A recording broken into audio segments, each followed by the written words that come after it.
बेलूपुर थाना क्षेत्र के सराय नंदन खोजवा निवासी युवक को 8 से 10 लोग की संख्या में आए बदमाश घर से बुलाकर ले गए और शुक्रेश्वर महादेव मंदिर के पास ले जाकर मारपीट कर घायल कर दिया।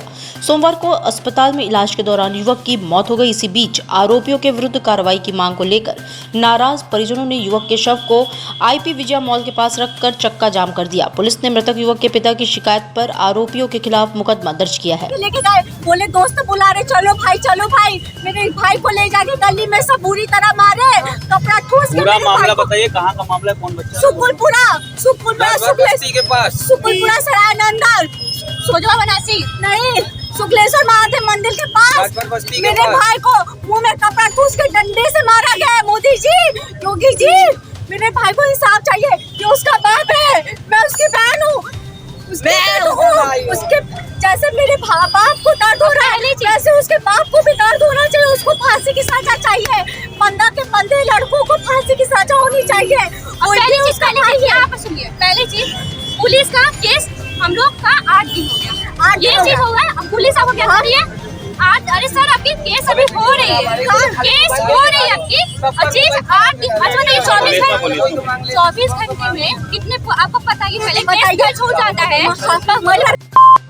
ग्राइंडर व मैसेंजर ऐप के माध्यम से फंसाकर चिकित्सक के साथ रुइया छात्रावास में जबरदस्ती अप्राकृतिक संबंध बनाने एवं कमरे में बंद करके मारपीट करते हुए सोने की चेन, लॉकेट व अंगूठी लूटने एवं कुल 60,000 रुपए रंगदारी वसूलने वाले बीएचयू के शास्त्रीय संकाय के तृतीय वर्ष के 2 छात्रों को लंका पुलिस ने गिरफ्तार किया है। पुलिस गिरफ्तार आरोपी के खिलाफ आईटी एक्ट व संबंधित धाराओं में कार्रवाई कर रही है। किया गया जिसकी धाराएं हैं मुकदमा अपराध संख्या 43/2024, धारा 34, 323, 347, 377, 384, 394, 504, 506, 511 व 66 EIT एक्ट का अभियोग पंजीकृत किया गया। केस के अनावरण हेतु एडिशनल डीसीपी श्री चंद्रकांत मीणा के अनुश्रवण में व एसीपी बेलूपुर श्री अतुल अंजान त्रिपाठी के नेतृत्व में SHO लंका श्री शिवाकांत मिश्र और उनकी पूरी टीम को लगाया गया।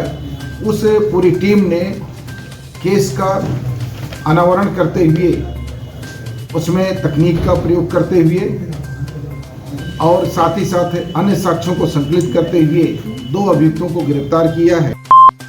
रामनगर थाना के भीटी गांव के ढूंढराज पुलिया के पास वृद्ध का शव मिला। सूचना के बाद पहुंची पुलिस ने शव की शिनाख्त कराने की कोशिश की, लेकिन सफलता नहीं मिली। पुलिस ने शव को पोस्टमार्टम के लिए भेज दिया है। सोमवार की सुबह गांव के लोग पुलिया की तरफ गए तो शव पड़ा देखा। उन्होंने तत्काल इसकी सूचना पुलिस को दी। पुलिस ने आसपास के ग्रामीणों से मृतक की शिनाख्त करने का प्रयास किया, लेकिन कोई पहचान नहीं सका।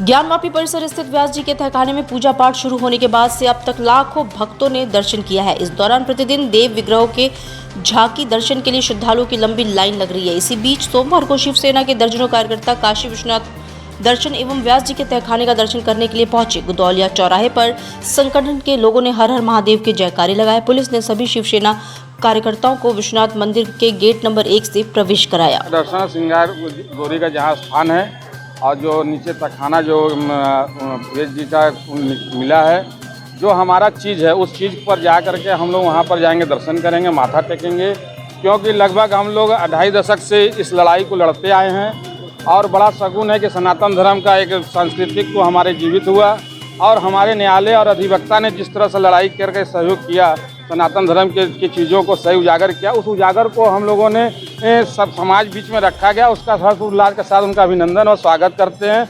और सबसे बड़ा चीज़ है कि आज यहाँ पर जो जिस तरह की स्थितियाँ बनी है, जो यहाँ पर हमारे प्रशासन बड़ा ही अच्छे तरीके से व्यवहार कर रहे हैं और अच्छे तरीके से लोगों को लेकर चल रहे हैं, उनको लोग को भी हम धन्यवाद देना चाहते हैं।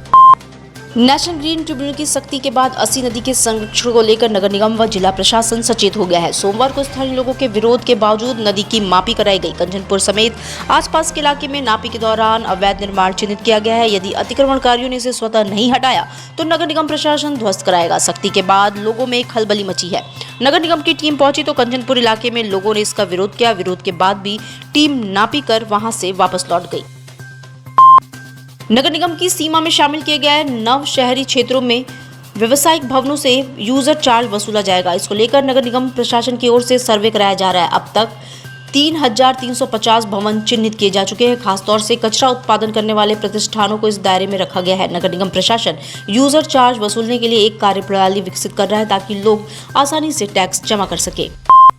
ज्ञानवापी के व्यास जी तहखाने में कोर्ट के आदेश के बाद पूजा पाठ शुरू होने के बाद इसे ज्ञानवापी तलगृह नाम दिया गया है।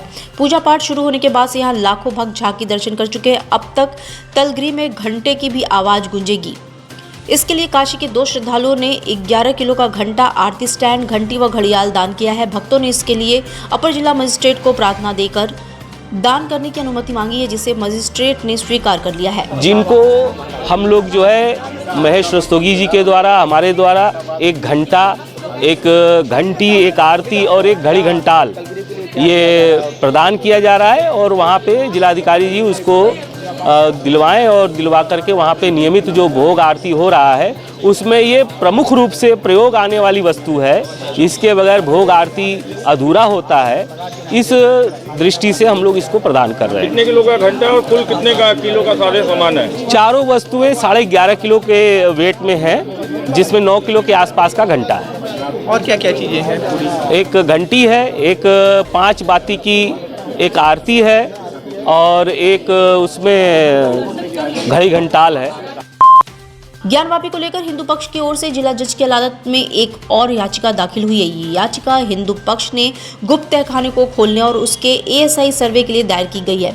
विश्व वैदिक सनातन संघ के संस्थापक सदस्य राकेश सिंह की ओर से कोर्ट में दाखिल याचिका पर मंगलवार को जिला जज की अदालत में सुनवाई होगी। अधिवक्ता वकील सौरभ तिवारी के मुताबिक ज्ञानवापी में कुल 8 तहखाने हैं, जिनमें 6 का एएसआई ने सर्वे किया है। बाकी 2 तहखानों के सर्वे के लिए जिला जज की अदालत में याचिका दायर की गई है। व्यास जी के तहखाने में पूजा पाठ पर रोक लगाने के मुस्लिम पक्ष की प्रार्थना पत्र पर सोमवार को कोर्ट में सुनवाई हुई। जिला जज ने इसकी अगली सुनवाई के लिए 8 फरवरी की तारीख निर्धारित की है। बता दें कि मसाजिद कमेटी की ओर से अधिवक्ता रईस अहमद अंसारी ने जिला जज की अदालत में आवेदन दिया था, जिसमें व्यास जी के तहखाने में पूजा पाठ पर तत्काल रोक लगाते हुए इसके लिए 15 दिनों का समय देने की बात कही थी। के लिए मुझे अवसर दिया जाए। 15 दिन के समय के लिए मुस्लिम पक्ष प्रार्थना दे के अवसर चाह रहा था। इस पर हिंदू पक्ष द्वारा आपत्ति की गई और कहा गया कि जब इसी विषय को सुप्रीम कोर्ट के आदेश से हाई कोर्ट में सुनवाई चल रही है और कल ही उसकी तिथि नियत है, तो इस मुकदमे को यहाँ पे समाप्त किया जाए। इस वाद को, इस केस नंबर 408 ग का, तो इसको समाप्त किया जाए और इसका कोई औचित्य नहीं है। तो इस पर जनपद न्यायाधीश के सहायक रहे एडीजे फर्स्ट ने सुनते हुए अगली 8 फरवरी की तिथि नियत की है। मुख्यमंत्री योगी आदित्यनाथ की सरकार ने सोमवार को प्रदेश का सामान्य बजट 2024-25 विधानसभा में प्रस्तुत किया। इस बजट में काशी के लिए भी विकास परियोजनाओं के लिए धन आवंटित किया गया है। योगी सरकार ने एक तरफ जहां 400 करोड़ रुपए वाराणसी में नए राजकीय मेडिकल कॉलेज के लिए देने की बात कही है, वहीं वाराणसी को लेकर सोलर सिटी के रूप में डेवलप किया जाएगा, ये बात भी उन्होंने कही है।